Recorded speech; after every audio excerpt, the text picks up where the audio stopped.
प्रेरणास्पद कथाएं YouTube channel पर मैं धनंजय जैन आप सभी का हार्दिक अभिवादन करता हूं। छोटी सी कहानी डीजे की जुबानी। दोस्तों, रानी लीलावती और विक्रमादित्य की कहानी धारावाहिक रूप से आपके सामने मैं रखने का प्रयास कर रहा हूं। प्रतियोगिता शुरू हो जाती है और आज रात्रि के प्रथम प्रहर में विक्रमादित्य अपनी सूझबूझ के साथ मन ही मन संकल्प कर लेते हैं कि मैं ऐसी कोई कहानी सुनाता हूं जिसके प्रत्युत्तर में मैं दीपक से ही सवाल पूछूंगा, पर दीपक उस सवाल का जवाब यथार्थ रूप से दे या ना दे, पर रानी जरूर देगी। और इस तरह से रानी को बोलने के लिए मैं बाध्य कर दूंगा। मन में इस तरह के विचार आते ही उन्होंने दीपक से कहा, जो कि वेताल दीपक की लो में जाकर छुप गया और मनुष्यवाणी के अंदर कहने लगा, हे श्रेष्ठ पुरुष, मैं रजनी के साथ हमेशा संपूर्ण रात्र व्यतीत करता हूं, पर मुझसे आज तक किसी ने वार्तालाप करने की चेष्टा नहीं की।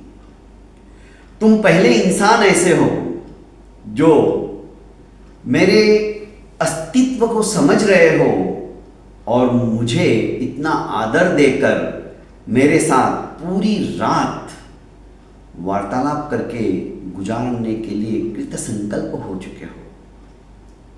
सुनाइए, मुझे भी बड़ा मजा आएगा आपकी कहानी सुनकर और यथाबुद्धि आपके सवालों का जवाब भी मैं सटीक रूप से देने की कोशिश करूंगा। महाराज विक्रमादित्य ने कहा कि सुनो, श्रीधर नामक एक श्रेष्ठी था जो कि प्रतिष्ठपुर नगरी का जाना माना, मतलब उसकी आन बान शान चारों तरफ व्याप्त थी। उसका एक लड़का था, नाम था कामदेव। जो मैं कहानी के पात्र बता रहा हूं ना दोस्तों, उन्हें अच्छी तरह से याद रखो। श्रीधर नामक श्रेष्ठी, उनका पुत्र कामदेव, ये प्रतिष्ठपुर के अंदर रहते थे और जैसा नाम था नगर का प्रतिष्ठपुर, वैसे ही श्रीधर श्रेष्ठी की प्रतिष्ठा व्याप्त थी। समस्त नगरी के अंदर श्रीधर का नाम कोई ऐसा नहीं था जो नहीं जानता हो।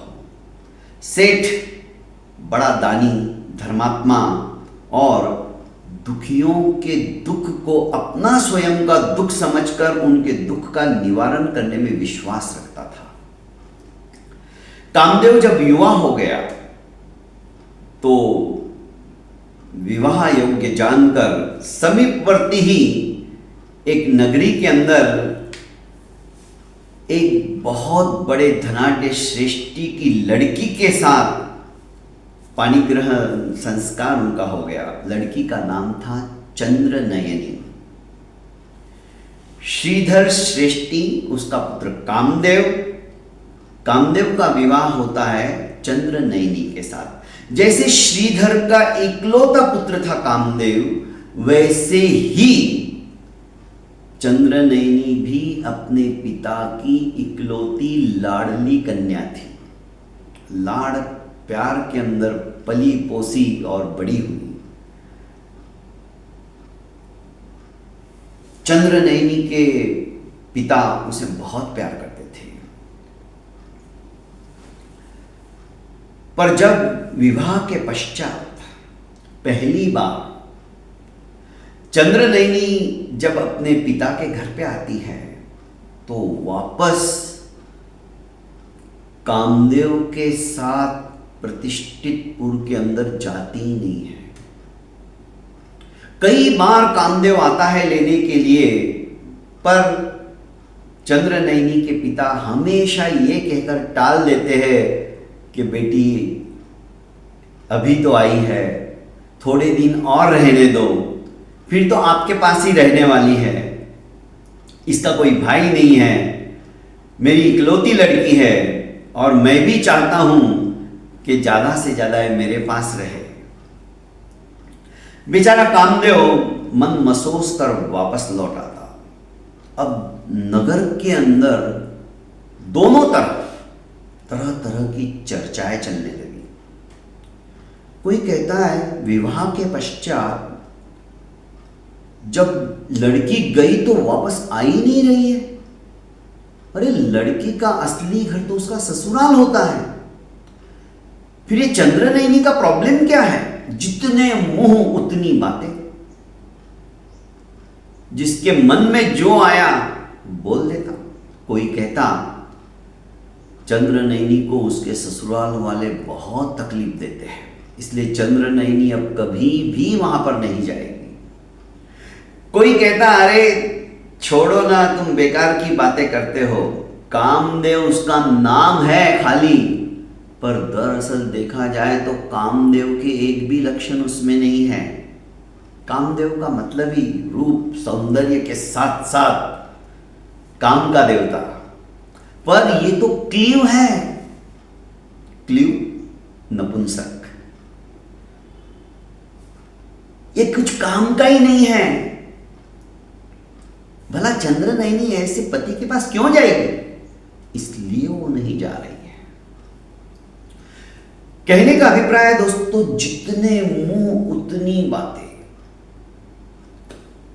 प्रतिष्ठपुर के अंदर श्रीधर की प्रतिष्ठा तो थी, पर कानों कान लोगों की बातें उस तक भी पहुंचने लगी। तो एक दिन श्रीधर ने अपने बेटे कामदेव से कहा कि बेटा इस बार तुम स्पष्ट रूप से तुम्हारे ससुर जी को कह के आओ कि आपको चंद्रनयनी को मेरे साथ में भेजना है या नहीं।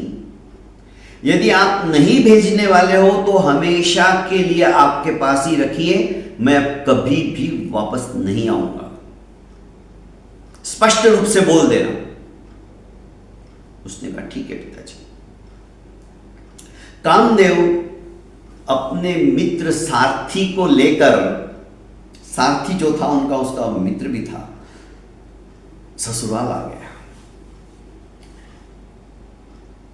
चंद्रनयनी के पिता ने जब अपने दामाद के बदले हुए रूप को देखा तो समझ गया अब की बार मामला गड़बड़ है। यदि मैंने चंद्रनयनी को इनके साथ भेजा नहीं तो संबंध टूट जाएंगे। अब मुझे अपने पितृमोह के ऊपर कंट्रोल करना पड़ेगा, बेटी को विदा करना पड़ेगा। और बेटी का सच्ची में देखा जाए तो उसका असली घर उसका ससुराल ही होता है। भला मैं कब तक इस तरह से पुत्री मोह के अंदर मोहित होता हुआ बेटी के सुख को उसके सुख से वंचित रखूंगा? अब समय आ गया है बेटी के साथ भरपूर धन धान्य देकर सेठ चंद्रनयनी को अपने दामाद कामदेव के साथ विदा करता है। इधर क्या होता है, कामदेव जब ससुराल के लिए रवाना होता है तो रास्ते में एक बहुत भयंकर जंगल रहता है। उस जंगल में एक सुंदर सा दिव्य भव्य ऐसा माता का मंदिर रहता है। हमेशा कम से कम कामदेव 5-6 बार इस तरह से अपने ससुराल गया था, पर हर बार चंद्रनयनी को उनके साथ में वापस नहीं भेजा गया था। इस बार ससुराल जाने से पहले कामदेव मंदिर में जाता है, दर्शन करता है और मां से निवेदन करता है, देवी मां से, कि हे मां, इस बार यदि सचमुच में मेरे ससुर ने मेरी पत्नी को मेरे साथ भेज दिया तो मैं सच कहता हूं, मेरा यह सर, मेरा यह मस्तिष्क नरियल की तरह आपको चढ़ा दूंगा, नरियल की जगह यह मस्तिष्क चढ़ा दूंगा, क्योंकि उसे विश्वास था कि इस बार भी उसे खाली हाथ ही लौटना पड़ेगा। प्रतिज्ञा कर लेता है और जब ससुराल से चंद्र नयनी को लेकर लौटने लगता है, बड़ा खुश था, पर जैसे उस जंगल में पहुंचता है उसे अपनी प्रतिज्ञा याद आ जाती है। मैंने तो मां के सामने प्रतिज्ञा ली थी कि नरियल की जगह मैं अपना ये सर ही चढ़ा दूंगा यदि मेरे ससुर जी इस बार मेरी पत्नी को मेरे साथ भेज देंगे तो। उसने सारथी को रोका और कहा कि तुम तनिक रुको, मैं अभी मां के दर्शन करके आता हूं। और कामदेव माता के मंदिर में चला आता है। उसे अपनी प्रतिज्ञा वारंवार स्मरण रहती है, आती है और सोचने लगता है ये तो चमत्कार हो गया है, पर मैंने भी प्रतिज्ञा ली है और जीवन तो नश्वर है, एक दिन तो मरना ही है, फिर मैं अपनी प्रतिज्ञा क्यों भंग करूं? कल मरना है तो आज मरता हूं, आज मरना है तो अभी मरता हूं, पर मैं अपनी प्रतिज्ञा खंडित नहीं होने दूंगा। उसने अपना खड्ग निकाला और माता के सामने हाथ जोड़कर कहने लगा कि मां, मैं आ गया हूं और अपनी प्रतिज्ञा के अनुसार नरियल की जगह अपना सर आपको भेंट कर रहा हूं। और उसने फटाक से ऐसा कहते ही गर्दन पे छुरी चला दी, खड्ग चला दिया और दोनों हाथों से लेकर अपना सर रख दिया और खुद नीचे गिर पड़ा। पूरे मंदिर परिसर के अंदर रक्त रक्त प्रवाहित होने लगा, रक्त की जैसे नदी बह गई हो।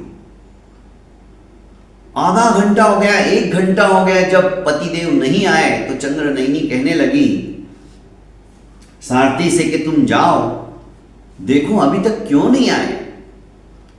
सारथी ने कहा इस नीरव जंगल के अंदर मैं आपको एकाकी छोड़कर भला कैसे जाऊं? हिंसक पशु पक्षी हैं यहां पर, स्वामी नाराज होंगे, तनिक प्रतीक्षा करते हैं। और 1 घंटा हो गया, फिर भी जब कामदेव नहीं लौटा तो इस बार चंद्र नयनी ने कहा कि तुम्हें जाना है या नहीं, ये मेरी आज्ञा है, जाओ तुम देख के आओ। सारथी भी सोचने लगा इतना विलंब क्यों कर रहे हैं। और जैसे ही कामदेव को ढूंढने के लिए मंदिर के अंदर वे आते हैं तो सारथी तो उस दृश्य को देखकर आश्चर्यचकित हो जाता है, क्योंकि कामदेव का सर अलग और धड़ अलग, इसकी तो रूह तक कांप उठती है। तरह तरह के मन के अंदर विचार आने लग जाते हैं, इस सुनसान जंगल के अंदर स्वामी की हत्या किसने कर दी? कोई मनुष्य नहीं दिखाई दे रहा है, कौन हो सकता है? कैसे क्या हो गया ये सब? अब जो हुआ सो हुआ, पर अब मैं यदि चंद्र नयनी को लेकर प्रतिष्ठपुर नगर में जाऊंगा तो जरूर लोग ये कहेंगे कि इसकी नियति के अंदर फर्क आ गया और चंद्र नयनी सचमुच में चंद्र की तरह शीतल कांति वाली सौंदर्य से संपन्न स्त्री थी। जरूर इसकी मति फिर गई और इसने कामदेव का खून कर दिया और इसके साथ दुराचार किया होगा। बदनामी अलग होगी और पूछेंगे कि कैसे क्या मरा, हत्या का पाप मुझ पर लगेगा, जबकि मैंने सब किया ही नहीं। अब क्या करूं? कोई रास्ता नहीं है। उसने वह खड्ग उठाया और अपना भी सर धड़ से अलग कर दिया। इधर चंद्र नयनी परेशान हो गई, स्वामी तो आए नहीं, सारथी भी गया तो उधर ही गया। संध्या काल का समय होने लगा था। सूर्य अस्ताचल की ओर जा रहा था। अधीर हो गई। फटाफट अपने आप को हिम्मत बनाकर, क्योंकि जंगली जानवरों की दहाड़ने की आवाजें भी अब आने लगी थी, फटाफट मंदिर परिसर की तरफ दौड़ने लगी। पर जैसे ही वो मंदिर के अंदर प्रविष्ट हुई, उसकी एक भयंकर चित्कारी निकली वह दृश्य देखकर, और वो मूर्छित हो गई। पता नहीं उसकी मूर्छा कब टूटी। जब मूर्छा टूटी तो विलाप करने लगी, ये क्या अनर्थ हो गया, पति भी गया और सारथी भी गया, इनको किसने मार दिया, इन्होंने अपने आप को क्यों खत्म कर दिया। कई तरह के विचार भी उसके मन मस्तिष्क में आने लगे। अब पति ही नहीं रहे तो मेरा जीवित रहने में क्या फायदा। उसने वह खड्ग उठाया और अपने आप की भी बलि देने के लिए अपनी गर्दन की तरफ अपना हाथ लेकर ही गई थी कि किसी अदृश्य शक्ति ने उसका हाथ पकड़ लिया, जकड़ लिया कि पुत्री तुम आत्मघात मत करो। चंद्रनयनी कहने लगी, आप कौन हो और मुझे क्यों रोक रही हो। अदृश्यवाणी हुई, आकाशवाणी हुई कि मैं इस मंदिर की कुल देवी हूं और मेरे यहां पर स्त्री हत्या वर्जित है। हत्या तो किसी की भी वर्जित है, पर स्त्री की हत्या हो ही नहीं सकती है। तो मां, आपने इनकी हत्या क्यों होने दी। पुत्री तुम समझने की कोशिश करो, मैं स्वयं नारी हूं, भला मैं किसी पुरुष का स्पर्श कैसे कर सकती हूं। मैं तुम्हारा हाथ तो पकड़ सकती हूं, इनका हाथ कैसे पकड़ती। पर चंद्रनयनी कुछ भी सुनने के लिए तैयार नहीं थी। विलाप करती जा रही थी कि मां, मुझे अब जीने का कोई अधिकार नहीं है, मेरा पति नहीं तो मैं क्या करूंगी जीवित रह के। उसने कहा, देवी ने, कि एक काम कर, तुझे जो वरदान मांगना है मांग ले, पर आत्महत्या मत कर। उसने कहा, मां, यदि तुम मुझे जीवन दान सचमुच में देना ही चाहती हो तो इनको जीवित कर दो। तुम पागल हो गई हो क्या। भला एक बार जो व्यक्ति मर गया वो वापस दोबारा जीवित नहीं हो सकता। तो ठीक है, मुझे भी मरने दो, मुझे आप नहीं रोक सकती। अब तर्क वितर्क इनका चल रहा था काफी देर तक। जब देवी के समझाने के बावजूद भी वो नहीं समझी तो देवी ने कहा, ठीक है, मैं तुम्हारे पति को जीवित कर देती हूं। चंद्रनयनी कहने लगी, नहीं मां, मैं इतनी स्वार्थी नहीं हूं। मेरे पति ने जब अपने आप का सर आपको चढ़ा दिया तो फिर इस सारथी ने क्या गुनाह किया। सारथी ने तो मेरे स्वामी को देखकर अपना आत्मघात कर लिया, इसका क्या दोष। आप इन्हें भी जीवित कीजिए। और उनकी तर्क वितर्क पूर्ण वार्तालाप शुरू हो गई। आखिर देवी ने कहा कि मैं तुम्हारे निस्वार्थ प्रेम से बहुत प्रभावित हुई हूं, मैं दोनों को जीवित करती हूं। एक काम करो, तुम धड़ से सर लगा दो, मैं अभिमंत्रित जल इनके ऊपर डालती हूं, दोनों जीवित हो जाएंगे। अविलंब चंद्रनयनी ने दोनों के धड़ के ऊपर सर लगा दिया। देवी मां ने हाथ में पानी लिया और अपने मंत्रोच्चारण से उसे अमृत बना दिया और दोनों पर छिड़क दिया। दोनों जीवित हो उठे। पर एक गलती यहां पर चंद्रनयनी से हो गई। दीपक को संबोधित करते हुए महाराज विक्रमादित्य कहने लगे कि दीपक, एक बहुत ब्लंडर मिस्टेक चंद्रनयनी से हो चुकी थी। वो ये कि उसने सारथी के धड़ को कामदेव का सर लगा दिया और कामदेव के धड़ को सारथी का सर लगा दिया। दोनों का धड़ और सर अलग अलग हो गए। अब दोनों जैसे ही जीवित हो उठे आपस में लड़ने लगे। ये तो मेरी पत्नी है। कामदेव का सर जिस धड़ के ऊपर था, सारथी के धड़ के ऊपर, वो कहने लगा कि मेरी पत्नी है। और सारथी का धड़ जिसके ऊपर था और कामदेव का सर के बजाय अब सारथी का सर और कामदेव का धड़, इन दोनों के अंदर विवाद छिड़ गया, क्योंकि एक का धड़ था, एक का सर था। दोनों आपस में परस्पर लड़ने लगे कि ये मेरी पत्नी है। आप समझ रहे हो मेरे सवाल को? दीपक को टच करते हुए, जागृत करते हुए, कहीं तुम सो तो नहीं रहे हो ना? मेरी बात सुन रहे हो, समझ रहे हो? हां, मैं आपकी बात अच्छी तरह से समझ रहा हूं श्रेष्ठी पुरुष, क्योंकि श्रेष्ठी के वेश में थे विक्रमादित्य। और पर तुमने तो मुझे दुविधा में डाल दिया। भला सारथी के धड़ के ऊपर कामदेव का सर है, कामदेव के धड़ के ऊपर सारथी का सर है। धड़ तो कामदेव का है ना, सर सारथी का हुआ तो क्या हुआ? सिर्फ सर है।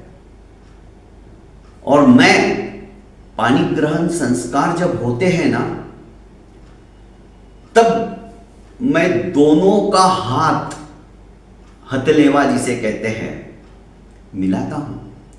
दोनों एक दूसरे से अपने हाथ में एक दूसरे का हाथ लेकर प्रतिज्ञाबद्ध होते हैं, तो धड़ श्रेष्ठ हुआ। फिर भी मैं दुविधा में हूं, पर मुझे विश्वास है जब 7 फेरे भी लेते हैं ना, तो एक दूसरे का हाथ एक दूसरे के हाथ में बंधा रहता है, और फिर अग्नि की साक्षी से फेरे लेते हैं। उस समय बीच में, अग्नि बोले तो मेरी ज्योति के अंदर भी तो आग है, तो मैं उसकी साक्षी हूं। तो इसलिए मैं सुनिश्चित कह सकता हूं, सारथी का सर जो है उसके साथ में चंद्रवती उसकी पत्नी मानी जाएगी, क्योंकि धड़ तो कामदेव का है ना। और यहां से नीचे का भाग कामदेव का होने की वजह से हाथ लेवा भी तो कामदेव के धड़ ने ही किया है, सर ने नहीं। इतना सुनना ही था, रानी लीलावती को क्रोध आ गया। उठी और दीपक को उसने अपने हाथ से ही मसल कर बुझा दिया। वेताल चौकन्ना था। उसने सोचा, बाप रे, यदि मैं चौकन्ना नहीं रहता तो मैं तो कुचला जाता अभी। वो फटाक से अदृश्य रूप से ही विक्रम के पास आ गया। विक्रम ने कहा, रानी जी, आप क्रोधाभिभूत मत होइए। आपने दीपक को प्रत्युत्तर देते देते उसको बुझा क्यों दिया?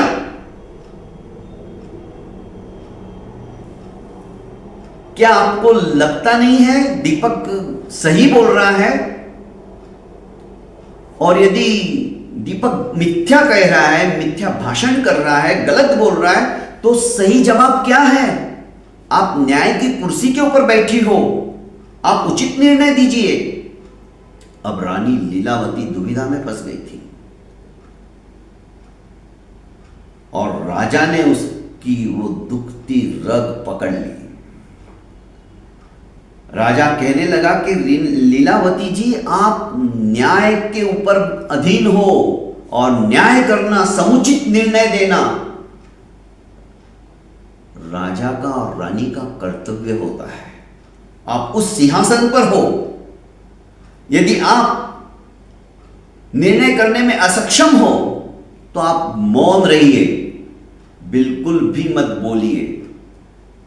दीपक ने कहा, वो सही है, गलत क्या है उसमें? और यदि ये आपको गलत लगता है तो सही क्या है? आप जवाब दीजिए। अब रानी को तो बोलना ही पड़ेगा। रानी ने कहा कि दीपक मिथ्याभाषी है, वो झूठ बोलता है। अरे, पति जब मर जाता है ना, तो सती बनने वाली स्त्री भी पति के सर को ही अपने गोदी में रखकर सती बनती है। और मस्तिष्क ही एक ऐसा है जो समस्त इंद्रियों का संचालन करता है। सुख और दुख का अनुभव मस्तिष्क की वजह से ही यह शरीर करता है। तो जिस धड़ के ऊपर कामदेव का सर है, वही इसका सच्चा पति बनने लायक रहेगा। राजा विक्रमादित्य गदगद हो गए कि रानी लीलावती सचमुच में बहुत बुद्धिमान है। और इधर जब रानी लीलावती बोल पड़ी तो सभी आश्चर्यचकित हो गए, देखते रह गए। सबके हृदय के अंदर खुशी की लहर दौड़ गई।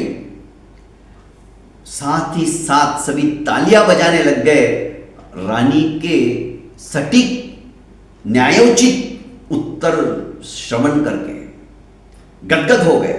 इधर स्नेही सहेलियों ने नगाड़ा बजाना शुरू कर दिया। सखी सहेलियों ने बजाया ढोल। लीलावती बोली पहला बोल। दोस्तों, लीलावती ने अपना मुंह खोल दिया। रानी लीलावती पहली बार बोली है प्रथम प्रहर में। अब महाराज विक्रमादित्य दूसरा प्रहर रात्रि का शुरू होने जा रहा है। राजा के मन में आ रहा है कि इसी तरह की कहानियां यदि मैं सुनाता रहूंगा तो चारों प्रहर में 4 बार रानी लीलावती बोल जाएगी। राजा को अब आत्मविश्वास हो गया। इधर लीलावती सोचने लगी कि मैं कहां से बोल गई, मुझे मौन रहना चाहिए था। पर कोई बात नहीं, 4 बार बोलने की शर्त है। अभी तो मैं एक ही बार बोली हूं, अब मैं बोलूंगी ही नहीं। दोस्तों, अब आगे दूसरे प्रहर में महाराज विक्रमादित्य कौन सी कहानी लेकर आएंगे, कौन सी कहानी सुनाएंगे? क्या रानी लीलावती अपने प्रतिज्ञा के अनुसार इस बार नहीं बोलेगी या बोलने के लिए समुद्यत हो जाएगी? क्या राजा विक्रमादित्य शर्त हार जाएंगे या फिर ऐसी युक्ति निकालेंगे कि रानी को बोलने के लिए उद्यत होना ही पड़े? ये तो दोस्तों सुनने के पश्चात ही पता चलेगा। इजाजत चाहता हूं। और हां, मेरे इस YouTube चैनल को आप ज़्यादा से ज़्यादा लाइक कीजिए, सब्सक्राइब कीजिए। और दोस्तों, सचमुच में कहानी आपको अच्छी लग रही है तो कमेंट बॉक्स में छोटा सा मैसेज डालने में आपको ज़्यादा टाइम नहीं लगेगा, जरूर डालिए। कहानी कैसी लगी है आपका अभिमत अभिव्यक्त कीजिए, जिससे कि मुझे और ज़्यादा प्रेरणा मिले और मैं नित्य नई अनसुनी कहानी जो आपने सुनी ही नहीं है आपके सामने रखने का प्रयास करूंगा। बहुत बहुत धन्यवाद। प्रणाम।